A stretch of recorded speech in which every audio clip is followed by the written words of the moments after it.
Padre Celestial, queremos darte gracias, Señor, por la bendición que nos das de poder reunirnos esta mañana para poder estudiar tu palabra. Pedimos tu guía y tu dirección.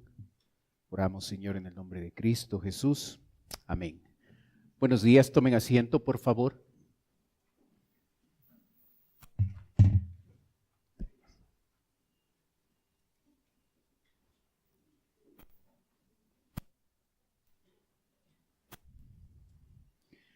Proverbios 23 en su Biblia, por favor.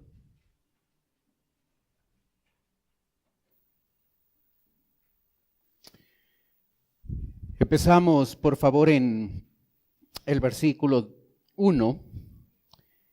Y como estamos aprendiendo, vamos a observar 30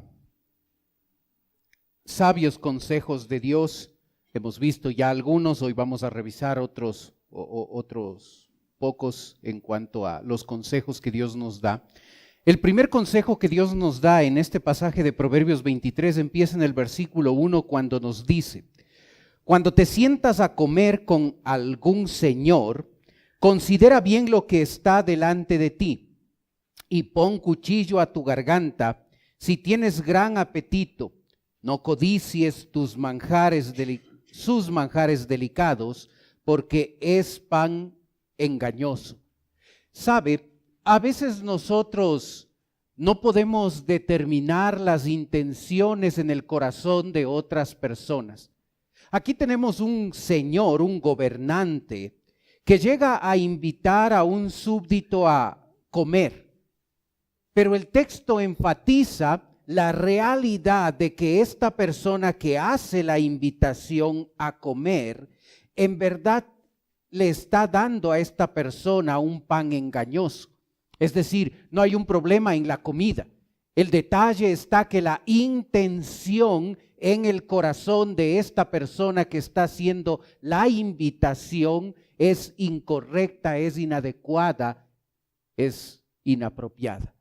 ¿Sabe? Nosotros no podemos mirar el corazón del hombre. No tenemos esa capacidad. Así es que a veces una persona puede mostrarnos a nosotros un acto generoso como invitarnos a comer, y atrás de ese acto generoso puede estar una intención distinta, diferente, engañosa.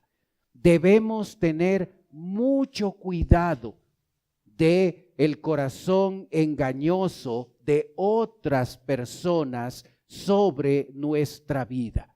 Así es que siempre es importante confiar en nuestro Dios para que Él nos proteja, para que Él nos cuide, porque nosotros no podemos observar el corazón de todas las personas, y a veces en actos de generosidad, en actos de bondad, en actos para nuestro beneficio, puede esconderse un corazón engañoso, una intención negativa y perjudicial para nosotros.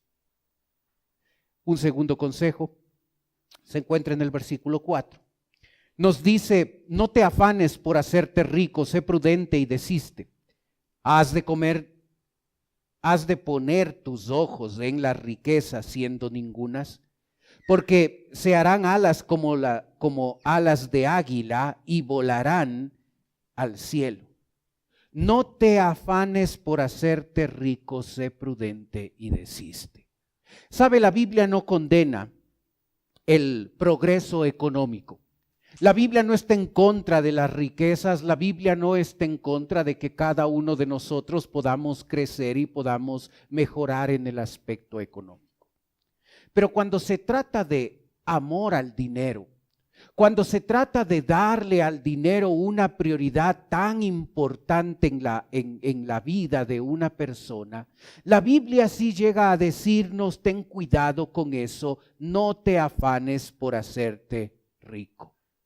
¿Sabe? En el texto, en la pantalla puede ver una cita de 1 Timoteo donde dice: pero gran ganancia es piedad acompañada de contentamiento. Observa, porque gran ganancia, buen negocio, Es la piedad, es decir, la parte espiritual que esté correcta en la vida de una persona, y añadir a esa parte espiritual, acompañarla con contentamiento.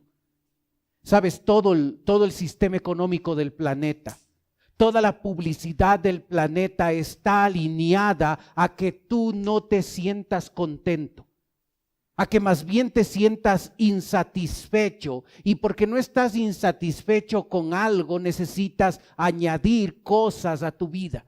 Así es que si estás insatisfecho con la televisión que tienes en casa, todo el sistema apunta a que no te sientas bien y que llegues a adquirir otra televisión más grande y de mejor tecnología. Como hijos de Dios necesitamos aprender a estar contentos, porque nada hemos traído a este mundo y sin duda nada podremos sacar.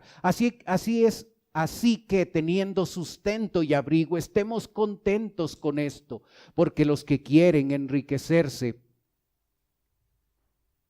caen en tentación y lazo, y en muchas codicias necias y dañosas que hunden a los hombres en destrucción y perdición, porque raíz de todos los males es el amor al dinero, el cual codiciando algunos se extraviaron de la fe y fueron traspasados de muchos dolores.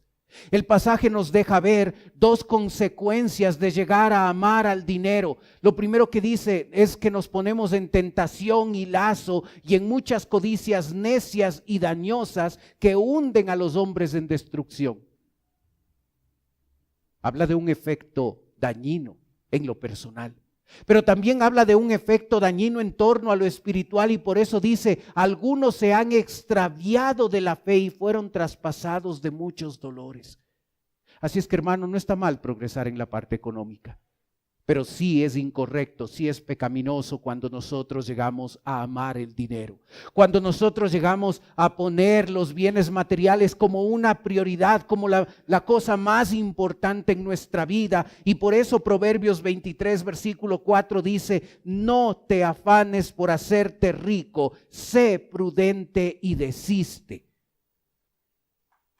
Las posesiones materiales se están convirtiendo en una prioridad, en la prioridad más importante en tu vida.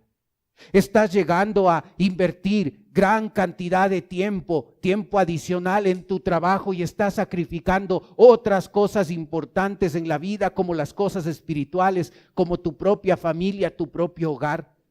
Has llegado a priorizar en extremo las cosas materiales y estás afanado, estás preocupado por enriquecerte porque has llegado a amar el dinero. No te afanes por hacerte rico, sé prudente y desiste. Y ese es el consejo de nuestro Dios. Si hemos puesto los bienes materiales como la prioridad más importante en nuestra vida, debemos llegar a ser prudentes y desistir de ponerle a los recursos económicos como la prioridad más importante en nuestra vida. El versículo 6 nos da un tercer consejo. Nos dice: no comas pan con el avaro, ni codicies sus manjares, porque cuál es su pensamiento en su corazón, tal es él. Come y bebe, te dirá, mas su corazón no está contigo. Vomitarás la parte que comiste y perderás tus suaves palabras. Interesante la similitud que estos versículos tienen con los primeros versículos del capítulo. Aquí habla otra vez de una invitación a comer, pero ahora no es, esta invitación a comer no es hecho por una persona importante, sino esta persona se caracteriza por ser un avaro. Es obvio que las intenciones en el corazón de esta persona son incorrectas, son engañosas. Así es que nuevamente el texto nos dice que debemos tener cuidado cada vez que llegamos a tener una expresión de generosidad por parte de otra persona hacia nosotros. Puede ser que atrás de ese acto que parece bueno, que parece correcto, que parece adecuado, puede ser que está encubierto engaño. Puede ser que está encubierto una intención que tiene el objetivo de engañarte. Y como tú y yo no tenemos la capacidad de observar el corazón de otros, Debemos buscar al Señor y debemos pedirle que Él nos proteja y Él nos cuide, porque atrás de un acto correcto y adecuado como una invitación a comer puede estar encubierto una intención negativa y dañina para cada uno de nosotros. Así es que es importante que nos demos cuenta que a veces en algo bueno, en un acto de generosidad, por la intención perversa en el corazón de una persona, puede llegar a esconderse engaño y daño que esa persona quiere hacerte a ti. Así es que debemos ser cuidadosos. Versículo 9 nos habla de un cuarto consejo. El texto dice: no hables a oídos del necio, porque menospreciará la prudencia de tus razones. ¿Sabes? La palabra necio no apunta primariamente a una persona testaruda, orgullosa e intransigente. El necio sí es así, testarudo, orgulloso e intransigente. Pero la primera característica del necio, al utilizar esta palabra aquí en el texto bíblico, hace referencia a la parte espiritual. Es decir, una persona que puede o no ser creyente, que está apartada del Señor, que las prioridades espirituales ya han dejado de ser prioridades en su vida, y como su vida espiritual está mal, está afectada, llega a ser una persona que cuando uno le aconseja a ese individuo, llega a ser tan necio que no va a aceptar lo que tú dices. ¿Te has topado con gente así? ¿Te has topado con personas que le hablas de la palabra de Dios y se burlan? ¿Te has topado con personas que llegan a menospreciar los principios de la palabra de Dios? ¿Te has topado con individuos que piensan diferente y piensan que lo que nosotros hacemos, las cosas como la manera en que nosotros vivimos, los principios espirituales son una locura? Es absurdo vivir de esa forma. Cuando nos topamos con una persona necia, debemos tomar el consejo de Dios. Cuando Él nos dice: no hables a oído del necio, porque menospreciará la prudencia de tus razones. No inviertas tiempo hablando con una persona que te das cuenta que es necia. Te das cuenta que su condición espiritual ha llegado al punto de ponerse en una posición que llega a ser un individuo intransigente, orgulloso, testarudo. No le interesan las cosas espirituales, y por más que tratas de convencerle y tratas de hablarle de la palabra de Dios, pone una barrera de orgullo tan fuerte que menosprecia el consejo que le estás dando. Nosotros debemos tomar la decisión de no hablar con esas personas. Es pérdida de tiempo. Si la persona tiene una actitud enseñable, si la persona quiere aprender, por supuesto es muy buena idea invertir tiempo, porque esa persona va a tener un corazón receptivo a la palabra de Dios. Pero cuando no, cuando te das cuenta que es necio, que se burla de las cosas espirituales, es mejor no hablar con ese tipo de personas. Versículo 10, quinto consejo: no traspases el lindero antiguo, ni entres en la heredad de los huérfanos, porque el defensor de ellos es el fuerte, el cual juzgará la causa de ellos contra ti. No traspases el lindero antiguo. En capítulo 22, versículo 28, la semana pasada, observamos la aparición de esta frase: no traspases el lindero antiguo. ¿Sabes? Aquí hay una referencia particular donde dice: ni entres en la heredad de los huérfanos. Así es que a veces las personas que quedaban huérfanos, la pérdida de papá y mamá, les llevaba a estos huérfanos a estar en una condición vulnerable. Y las personas se aprovechaban de esa condición y llegaban a modificar los linderos para quitar una parte o la totalidad de la tierra a esta gente huérfana, y cometía este tipo de injusticia. ¿Has experimentado una injusticia en tu vida? ¿Alguien ha llegado a ser injusto contigo? Si es así, tú y yo debemos recordar que el defensor de ellos es el fuerte, el cual juzgará la causa de ellos contra ti. Puede ser que no recibes justicia. Puede ser que el trato injusto de otro va a quedar ahí. Y puede ser que no se hace justicia. Quizás no tienes ni siquiera los recursos para tratarlo de manera oficial y contratar un abogado para que pueda poner justicia en tu caso particular. Pero lo que sí puedes hacer es estar consciente que nuestro Dios, que el fuerte, Él es defensor de nosotros cuando otros proceden con injusticia. Él es el defensor del pueblo, Él es el mejor defensor. Así es que podemos confiar que aunque no podemos experimentar justicia en este mundo, nuestro Dios un día hará justicia para nosotros. ¿Has sido injusto con otros? ¿Has llegado a ser una persona que trata de manera injusta? Quizás en la casa, quizás en la oficina. ¿Has usado tu posición, tu influencia, tu cargo para ser injusto con otros? Tú debes tener cuidado con esta advertencia.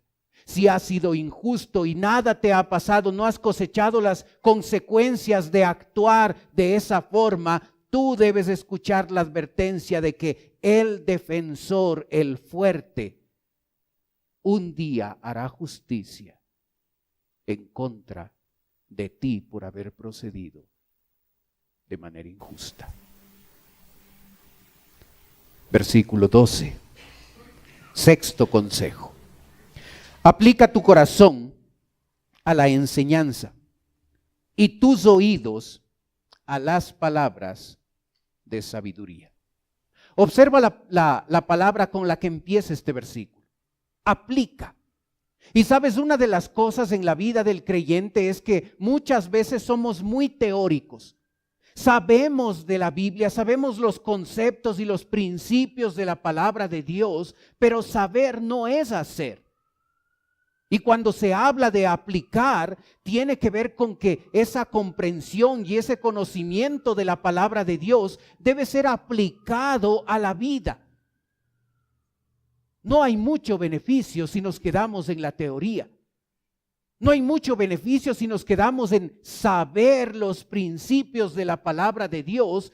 Toca aplicar esas verdades de la palabra de Dios a la vida diaria, porque Dios desea que apliquemos su enseñanza a nuestro corazón. Interesante dónde debe ser aplicada la enseñanza. Al corazón. El corazón hace referencia al ser interior. El corazón hace referencia al intelecto, a la voluntad, a las emociones. Así es que cuando recibimos la enseñanza de Dios, debemos tener, por supuesto, una buena comprensión de los principios bíblicos, pero luego esos principios bíblicos deben afectar a mi voluntad. Debo llegar a tomar decisiones al respecto. No debo dejar que la enseñanza de Dios solo se quede en mi mente. No debo dejar que la enseñanza de la palabra de Dios se quede en mis emociones y salgo de escuchar la palabra de Dios con regocijo, me siento bien, qué buen mensaje, qué buenas ideas, qué buenos conceptos. La enseñanza de la palabra de Dios debe llegar a la cabeza, debe llegar a las emociones, pero debe llegar a la voluntad. Porque si no, no estamos aplicando los conceptos de la palabra de Dios. Y no veremos un cambio real en nuestra vida. ¿Sabes? Cuando la Biblia se refiere a nosotros, sobre todo en el Nuevo Testamento, nos llama discípulos. Es interesante que la palabra discípulo comparte con la palabra disciplina la misma raíz. No hay discípulos sin disciplina. No hay discípulos sin disciplina. Y si tú deseas ser un discípulo del Señor que aplica en el corazón la enseñanza de la palabra de Dios, Tú y yo necesitamos ser personas que sean disciplinadas. Se necesita disciplina para leer todos los días la Biblia. Se necesita disciplina para orar todos los días. Se necesita disciplina para venir fielmente cada domingo a la iglesia. Se necesita disciplina para poder cumplir el servicio que le prestamos al Señor. No se consigue grandes cosas, ni en lo espiritual ni en lo secular, si no llegamos a tener disciplina en la vida. Así es que si quiero ser un discípulo que aplica al corazón la enseñanza de la palabra de Dios, debo dejar de ser tan fluctuante y debo ser constante en las cosas que debo hacer para mi Señor. Mientras no apliquemos al corazón la enseñanza de la palabra de Dios, no habrá gran diferencia entre nosotros. Podremos conocer mucho de teología. Podremos conocer del griego y el hebreo y por qué se traduce esta palabra de esta forma y por qué está conjugado este verbo en este sentido y cómo eso afecta al significado de las palabras. Podemos saber mucho de Biblia. Aquí dice aplica. Aplica al corazón, a la mente, a la voluntad. Versículo 13. Séptimo consejo. No rehúses corregir al muchacho, porque si lo castigas con vara, no morirá. Lo castigarás con vara y librarás su alma del Seol. Este pasaje nos enseña por lo menos 3 verdades. La primera verdad tiene que ver con la responsabilidad que primariamente el papá tiene con su hijo, con sus hijos. No rehúses. Y sabes, cuando nosotros hablamos de la educación de nuestros hijos, llegamos a veces a recibir el consejo de los especialistas y de los expertos y de las cosas que llegan a ser modernas, y nosotros a veces llegamos a adoptar ciertas prácticas y ciertos conceptos para educar a nuestros hijos, y a veces esas prácticas son contrarias a la palabra de Dios. Papá y mamá somos responsables de la educación de nuestros hijos, pero de manera especial nosotros los papás, los hombres, somos responsables de la educación de nuestros hijos. Es interesante que ahí en la pantalla puedes observar una cita de Primero de Reyes 1:6, donde dice: y su padre nunca le había entristecido en todos sus días con decirle: ¿por qué haces así? Además, este era de muy hermoso parecer y había nacido después de Absalón. El hijo al que se refiere aquí se llama Adonías. El papá al que se refiere aquí es el rey David. El rey David. Un hombre que la Biblia describe como un hombre conforme al corazón de Dios. Llegó a la posición de poder y de economía más importante en el planeta en ese tiempo. Era el rey David. Exitoso en el trabajo, como ninguno. Fracasado como padre. Nunca le había entristecido en todos sus días con decirle: ¿por qué haces así? Y hermanos, si tú y yo somos permisivos como padres y no estamos cumpliendo la responsabilidad con nuestros hijos, debemos saber que un día Dios llegará a pedirnos cuentas. No nos pedirá cuentas del carro que tenemos ni de la casa en la que vivimos. Y su juicio no empezará para saber cuán buenos trabajadores hemos sido, aunque es importante ser buen trabajador. El juicio de Dios empezará preguntándonos: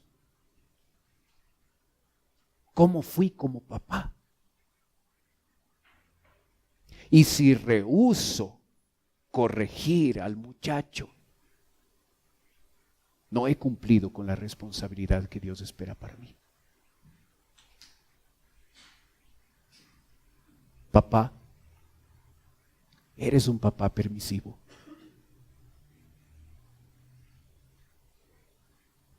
¿Sabes?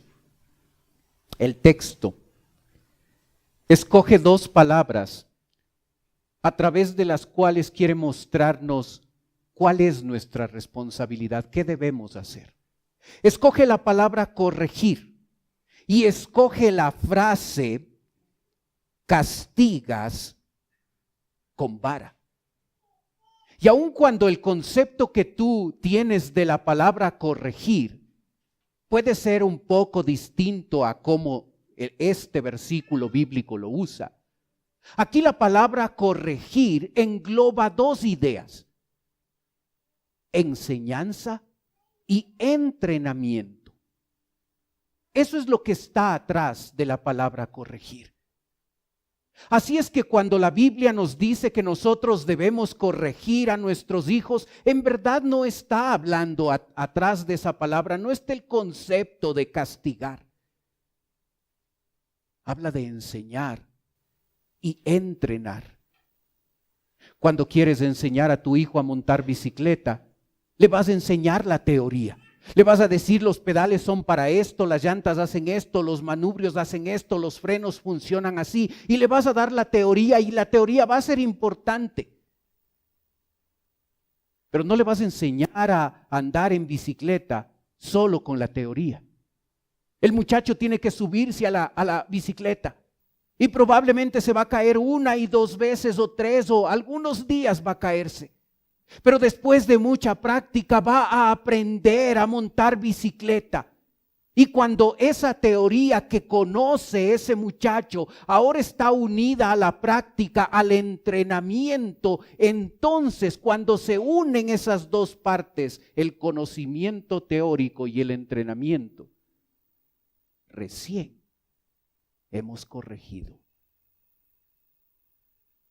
¿Te das cuenta que a veces nuestro concepto de corregir es distinto a la manera en que, de manera especial en este pasaje, la Biblia usa? Tiene que ver con la enseñanza y tiene que ver con el entrenamiento.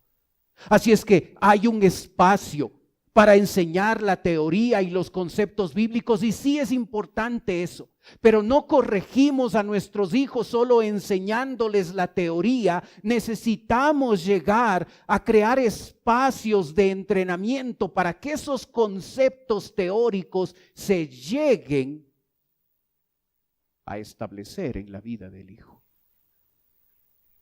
Y es ahí, y solo ahí, cuando hemos cumplido la primera responsabilidad de corregir que Dios nos ha dado.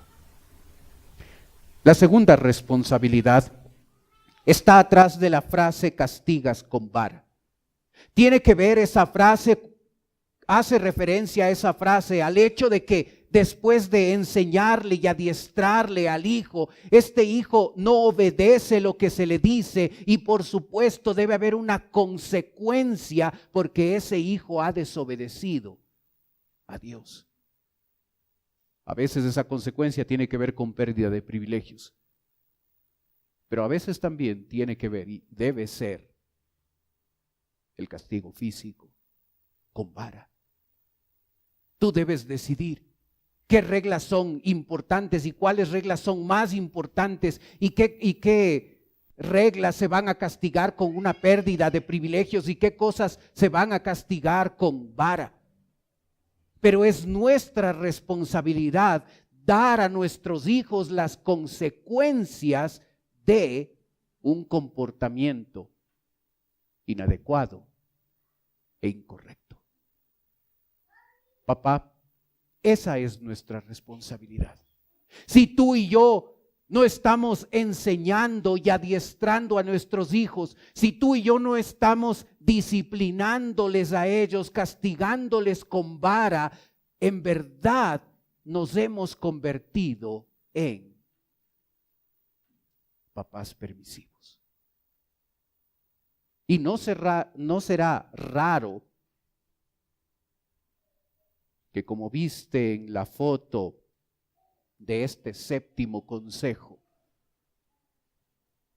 En la práctica, ¿puede ponerlo por favor?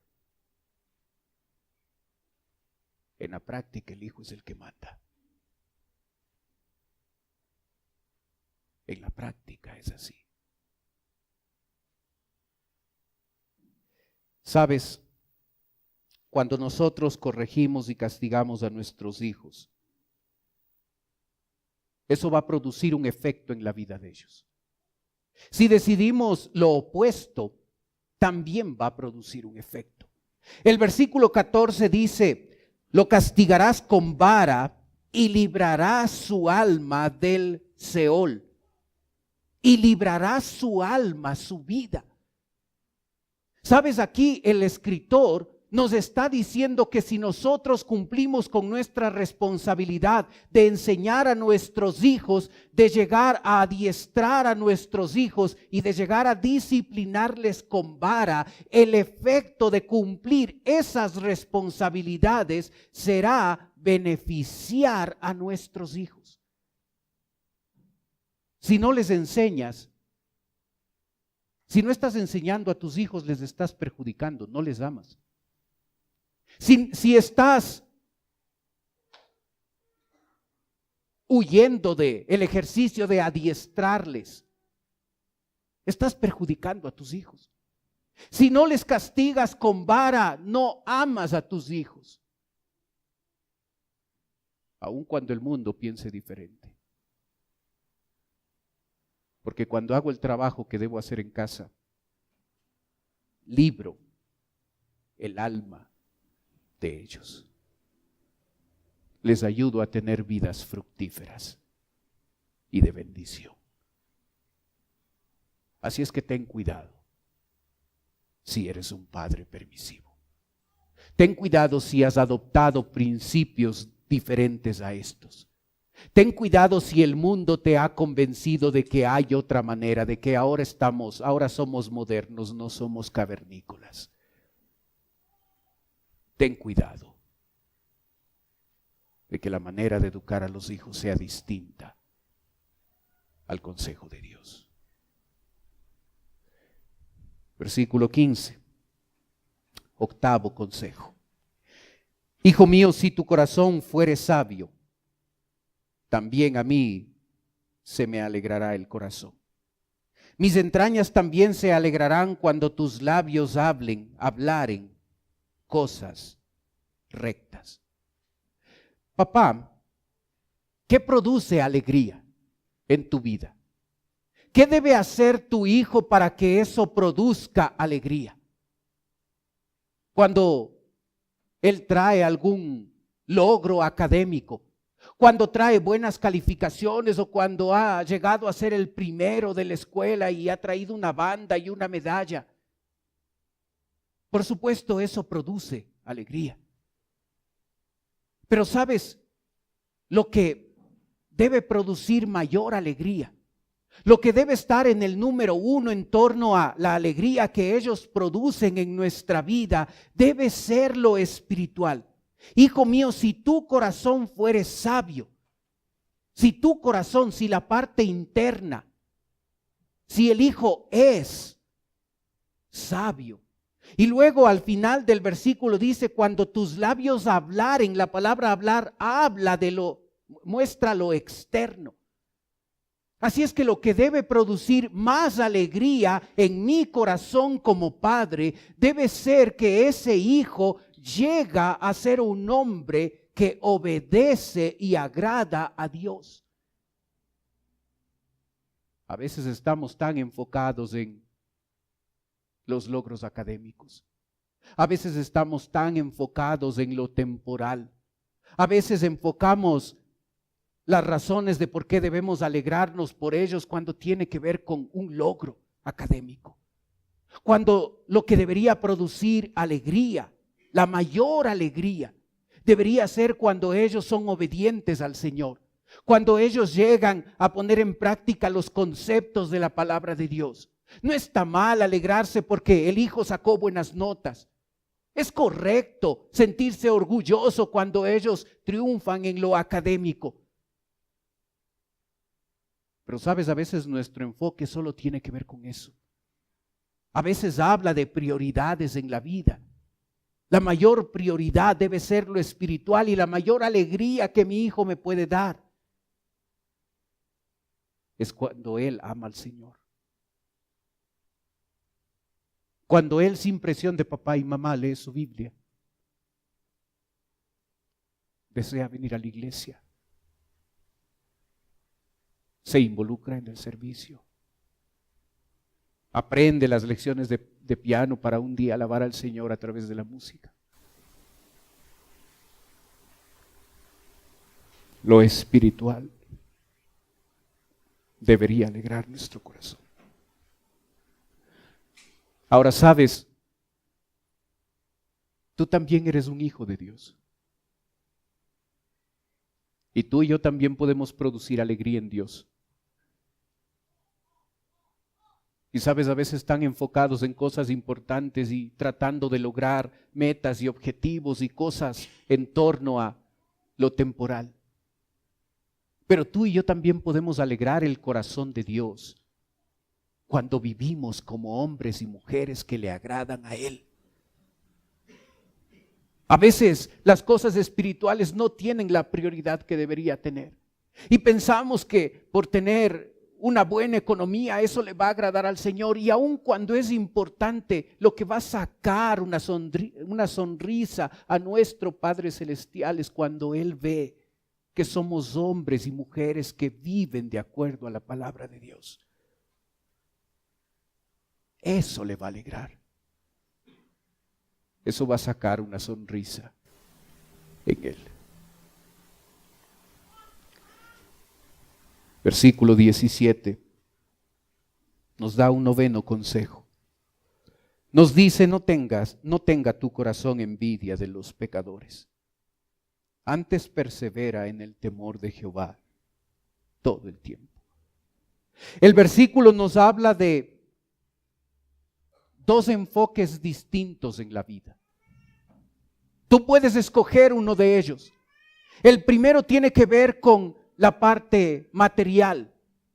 Tiene que ver con los bienes materiales de esta vida. No tenga tu corazón envidia de los pecadores. Cuando mi vida está concentrada en lo material, cuando mi vida evalúa el progreso de otros, cuando mi vida está enfocada en lo material y cómo el otro progresa o no. O puedo escoger un distinto enfoque en mi vida y darme cuenta, antes persevera en el temor de Jehová todo el tiempo. Antes, en vez de enfocar mi vida en lo material, debo llegar a perseverar, debo llegar a ser constante y diligente en el temor de Jehová todo el tiempo. Y aun cuando los bienes materiales son importantes, la Biblia lo dice. Los tesoros espirituales, los tesoros celestiales siempre serán más importantes. Y puedo desperdiciar mi vida enfocado en los bienes materiales, cuando el enfoque de mi vida debería ser lo espiritual. Un hombre se acercó a un muchacho. El muchacho trabajaba en una zapatería. El hombre llevaba sus zapatos para ser arreglados. Y el hombre le dijo al muchacho, tú eres zapatero. Necesito que me arregles los zapatos. El muchacho dijo, no soy zapatero, soy predicador. El Señor le dijo, no eres predicador, eres zapatero, estás trabajando con zapatos. El muchacho le dijo, soy predicador, trabajo como zapatero para tener para comer, pero lo que hago es predicar la palabra. El muchacho era Spurgeon, uno de los más grandes predicadores del siglo pasado. porque trabajaba para comer como todos nosotros. Pero su corazón y la prioridad en su vida tenía que ver con lo espiritual. Y hermano, botamos la vida al machángara, botamos la vida a la basura, cuando nuestra prioridad es lo material. Sí hay que trabajar, pero la prioridad siempre debe ser lo espiritual. El enfoque debe ser perseverar en el temor de Jehová todo el tiempo. Tú puedes escoger uno de los dos enfoques. Escoger lo material sobre lo espiritual. Y sabes, habrá un efecto en la vida. Quizás ese efecto lo experimentarás al final. Pero el versículo 18 dice, porque ciertamente hay fin y tu esperanza no será cortada. Al final de todo, aquella persona que invirtió su vida, que enfocó su vida en poner en primer lugar lo material, perderá su esperanza, podrá ser salvo, pero habrá desperdiciado la vida. Pero aquel que persevera en el temor de Jehová todo el tiempo, su esperanza no será cortada. Tú decides en qué enfocas tu vida. Algunos creyentes tratan de hacer las dos cosas. Voy a enfocarme en lo espiritual, estoy de acuerdo, pero también voy a enfocarme en lo material. Jesucristo en Mateo 6 les dijo a esas personas, no podéis servir a dos señores, porque aborrecerás al uno y amarás al otro, o amarás al uno y aborrecerás al otro. No podemos servir a Dios y a las riquezas. No podemos. ¿Necesitamos ser diligentes para trabajar y para llevar el sustento a la casa? Por supuesto que sí. La Biblia nos enseña eso. Pero la prioridad, lo que me apasiona, lo que me entusiasma, donde estoy invirtiendo mi vida, mi pasión, mis ganas, debe ser lo espiritual.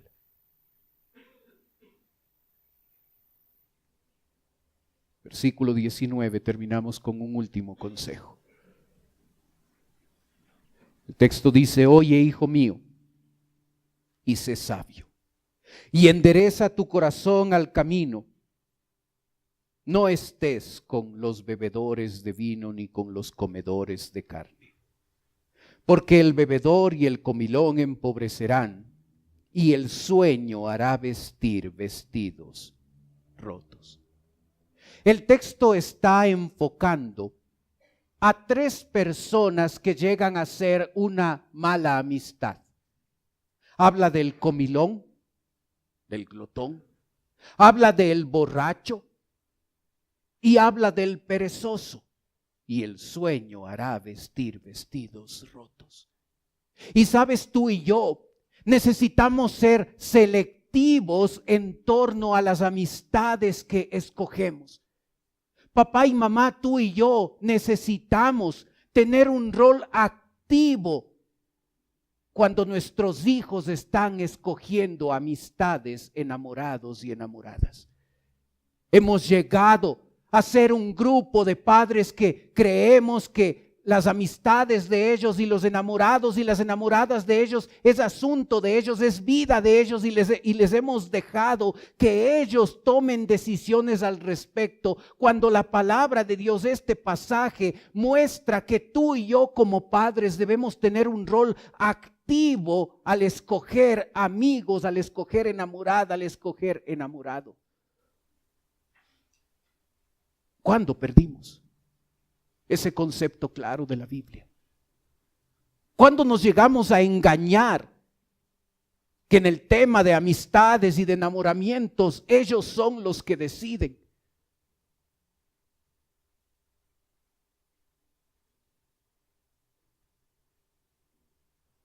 yo recibo las hojas de vida de mi hijo. Yo recibo la hoja de vida de las futuras enamoradas de mi hijo.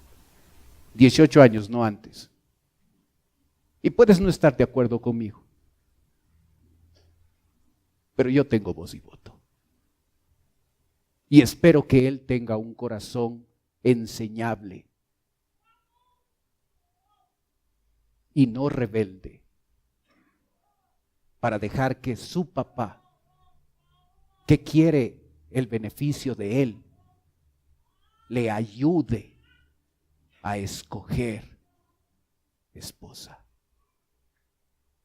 Porque ese es el concepto que aparece en la Biblia. Porque Abraham escogió esposa para su hijo. Porque Isaac hizo lo mismo con su hijo. Porque nosotros los padres debemos tener un rol activo en las amistades que nuestros hijos escogen. No debe ser un tema de ellos, nada más. Oye, hijo mío, y sé sabio, y endereza tu camino. El papá le habla y parece ser que este muchacho estaba desviándose por malas amistades. Y por eso necesitaba enderezar el rumbo, y por eso su papá se dio cuenta que le tocaba a él ser activo en escoger amistades adecuadas para él. Así es que, hermano, no importa qué dice tu adolescente. No importa si tu joven ahí en casa no está de acuerdo. No importa. Tú y yo necesitamos tener un rol activo en las amistades que llegan a la vida de nuestros hijos. ¿Sabes un detalle importante? Es el hecho de que este pasaje no solo habla de la labor de nosotros como padres para nuestros hijos. Tiene que ver con nosotros también, con nosotros los grandes, los que nos creemos hechos y derechos y tenemos un criterio formado. Y hermano, yo te pregunto, ¿cuáles son tus amigos? ¿Con quién sales a divertirte el día viernes? ¿Con quién sales a divertirte el día sábado? ¿Quién va a tu casa para tomarse una taza de café? ¿Cuáles son tus amigos? El rey David dijo en el Salmo 119, yo seré amigo de los que temen a Jehová. Y sabes, ese debería ser el criterio de todos para escoger amigos. Ese debería ser el principio que tú y yo usamos para integrar amistades en nuestra vida. Deberíamos ser selectivos. Deberíamos llevarnos con todos porque todos necesitan escuchar de Cristo y somos responsables de la gente que está a nuestro alrededor para hablarles de Cristo. Pero cuando se trata de mis amigos, debe ser gente que ama al Señor, donde yo puedo ser una influencia espiritual para ellos y ellos pueden ser una influencia espiritual para mi persona. Escoge bien tus amigos. Enséñales a tus hijos con el ejemplo. Muéstrales qué tipo de amigos se debe tener. Y si el día viernes y sábado sales con amigos para divertirte y esos amigos no aman al Señor, estás escogiendo malas amistades. Ten cuidado con el peligro de las malas amistades en tu vida. Oremos.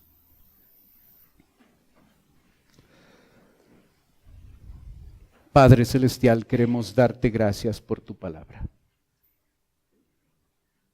Gracias, Señor, por lo que tú nos enseñas.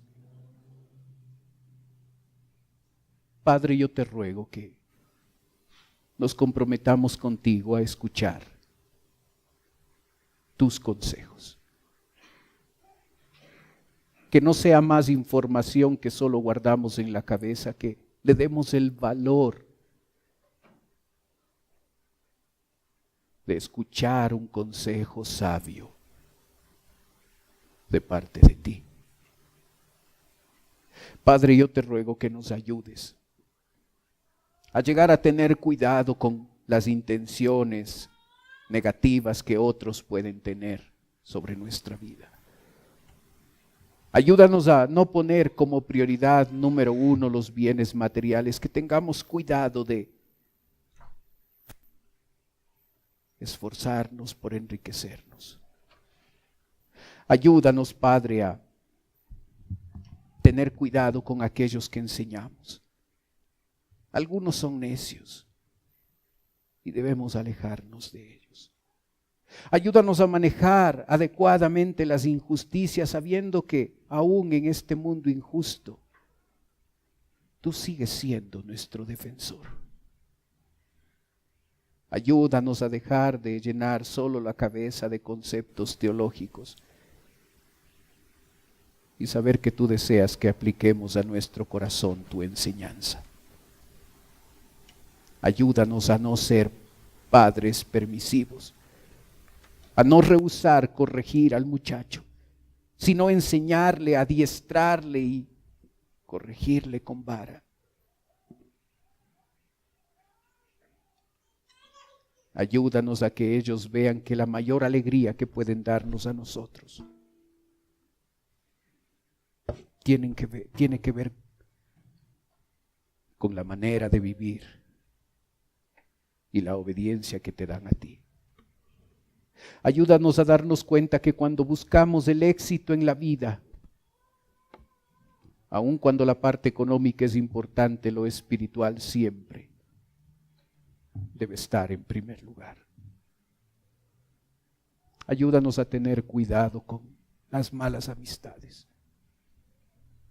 a cuidar la vida de nuestros hijos, pero también a cuidar nuestras propias vidas, aun cuando somos grandes. Pedimos tu bendición. Mientras sigues orando, cerrados tus ojos, por favor. Puede ser que esta mañana nos está visitando alguien por primera vez. Y si ese es tu caso, mientras los demás tienen sus ojos cerrados, tú puedes levantar tu mano y con eso me estás diciendo: pastor, vengo por primera vez, ore por mí. Y si vienes por primera vez y deseas oración, veo tu mano. Veo su mano también atrás, gracias. ¿Alguien más?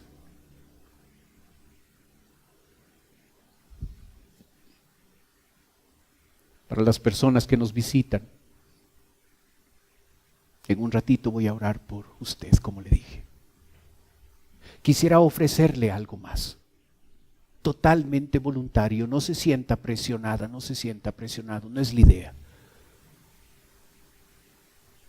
Pero sabes, tú puedes tomar tus cosas, puedes salir de tu lugar y puedes venir a la parte de abajo donde estoy yo. Si tú lo haces, una persona de nuestra iglesia se va a acercar y te va a llevar a un lugar privado y va a conversar un momento contigo. Los demás tienen los ojos cerrados para que no te dé recelo, no te dé vergüenza de pasar. Pero si deseas hacerlo en este momento, ven, con todo gusto, danos el privilegio de poder conversar contigo un ratito. Gracias por ser el primero.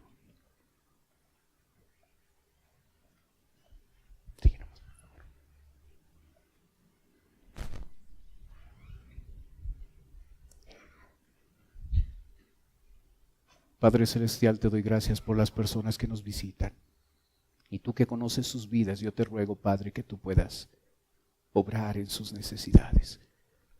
Te ruego de manera especial por la parte espiritual. Si tú todavía no eres su Salvador, te ruego que hoy ellos puedan tomar esa decisión. Ayúdanos a nosotros, tus hijos, Señor, a ponerte a ti en primer lugar, a aplicar a nuestro corazón tu enseñanza. Oramos en el nombre de Cristo Jesús. Amén. Puestos de pie, cantemos, por favor.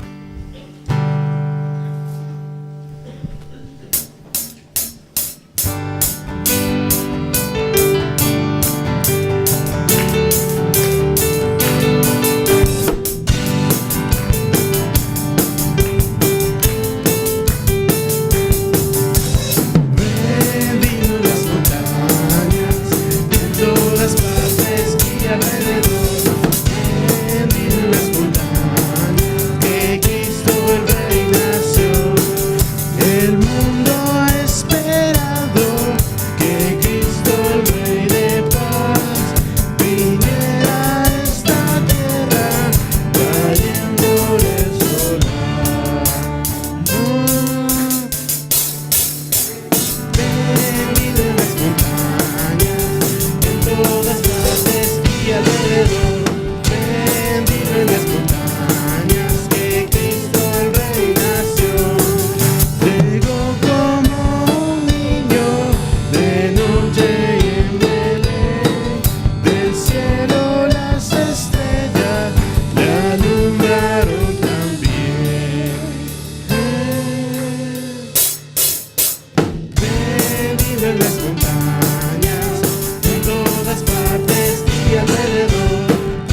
Amén.